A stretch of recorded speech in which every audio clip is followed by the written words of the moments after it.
আসসালামু আলাইকুম। তৃতীয় শ্রেণীর বাংলাদেশ ও বিশ্ব পরিচয় বই নিয়ে আমি তোমাদের সাথে ধারাবাহিকভাবে আলোচনা করছিলাম। এখন তোমাদের সাথে তার অনুশীলন নিয়ে আলোচনা করব। চলো আমরা দেখে নিই এখানে কি কি আছে। প্রথমে জনসংখ্যার ভিত্তিতে বাংলা ভাষার স্থান কততম? এটা হবে ৫ম। ২ নারীদের ঐতিহ্যবাহী পোশাক কোনটি? নারীদের ঐতিহ্যবাহী পোশাক হলো শাড়ি। বাম পাশের শব্দের সাথে ডান পাশের শব্দের মিল করো।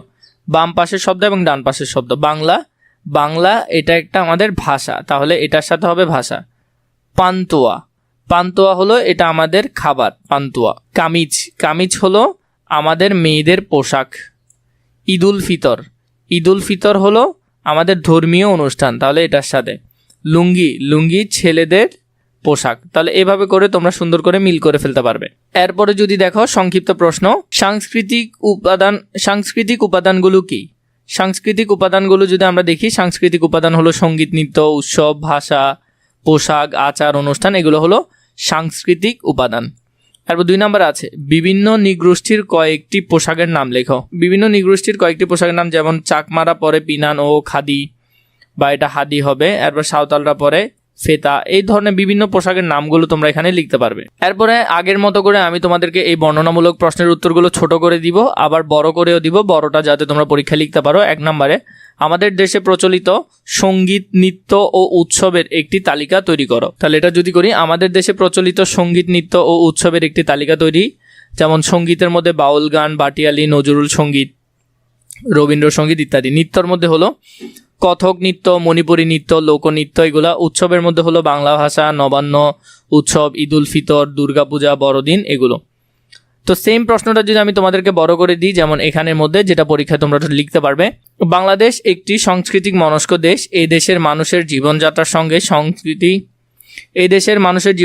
সঙ্গে সঙ্গীত, নৃত্য ও উৎসব গভীরভাবে জড়িত। আমাদের দেশে বিভিন্ন ধরনের সঙ্গীত প্রচলিত রয়েছে, যেমন ভাওয়াল গান, বাটিয়ালি গান, জারি গান, সারি গান, নজরুল সঙ্গীত, রবীন্দ্রসঙ্গীত ও আধুনিক গান। এইসব গানে আমাদের দেশের প্রকৃতি, জীবনযাপন ও অনুভূতি প্রকাশ ঘটে। এরপরে হলো নৃত্য, আমাদের সংস্কৃতির আরেকটি গুরুত্বপূর্ণ অংশ। আমাদের দেশ কথক নৃত্য, মণিপুরী নৃত্য, লোকনৃত্য, সাঁওতাল নাচ, ধামাইল ইত্যাদি প্রচলিত রয়েছে। বিভিন্ন উৎসব ও অনুষ্ঠানে এইসব নৃত্য পরিবেশিত হয়। এরপরে হলো উৎসব, আমাদের জীবনে আনন্দ বয়ে আনে। বাংলাদেশে বাংলা নববর্ষ, নবান্ন উৎসব, ঈদুল ফিতর, ঈদুল আজহা, দুর্গাপূজা, বড়দিন ও বৌদ্ধ পূর্ণিমা পালিত হয়। এইসব উৎসব